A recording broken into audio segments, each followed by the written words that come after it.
My name's Ross Wimer. I'm a principal at Skidmore, Owings & Merrill in the city of Chicago. I've been working at Skidmore, Owings & Merrill now for about 15 years, of which 8 or so have been in Chicago.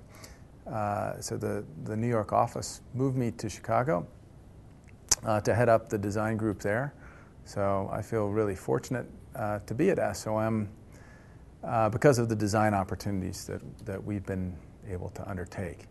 I like this question about the architect's profile, and really, should an architect's profile be changing? Should architects be changing in what their expectations are from the field? I think the answer to that really is that the architect's profile is always changing.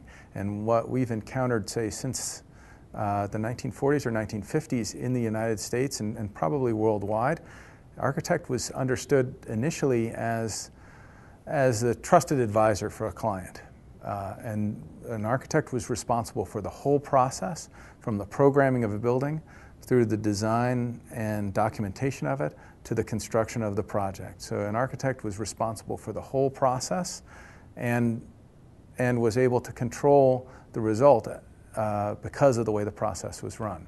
What we've encountered over the last probably 20, 30 years, maybe 40 years, is that real estate developers, at least in the United States, have taken over the process of design, and they've started to slice it up more finely. So the architect is really only responsible for about 10–15% of the process, because he's taken sort of the direction of the engineers out of the architect's hands, taken the construction of it out of the architect's hands. So the architect is really responsible just for the design of the exterior of the building, because you might have a zoning specialist who will determine the envelope of the building. They may have a technical expert who's going to determine the arrangement of the core and so on, so that there's a fairly limited amount of the process that the architect actually controls in some of the projects we're working on. Now, I think that you would be able to have a higher quality result if the architect was able to take on more of the process, like the way projects were run in the past. So where we can, we try to structure the process so we're able to control as much of it as possible.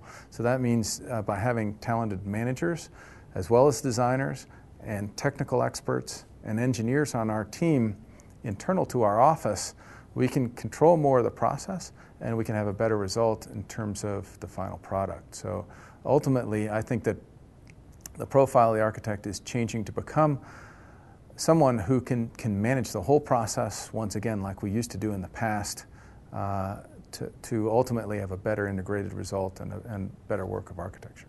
The best advice that I can think of is to always use your imagination about how your skills can be used, and always to break the rules and take on risk, because and repeating yourself year after year doing the same thing doesn't really push your abilities any further. But if you're able to take on risk and do challenging work, then you'll find it to be more fulfilling. So don't avoid risk, even though your management background might tell you that that's a good thing. And always challenge yourself to use your creativity in a new way.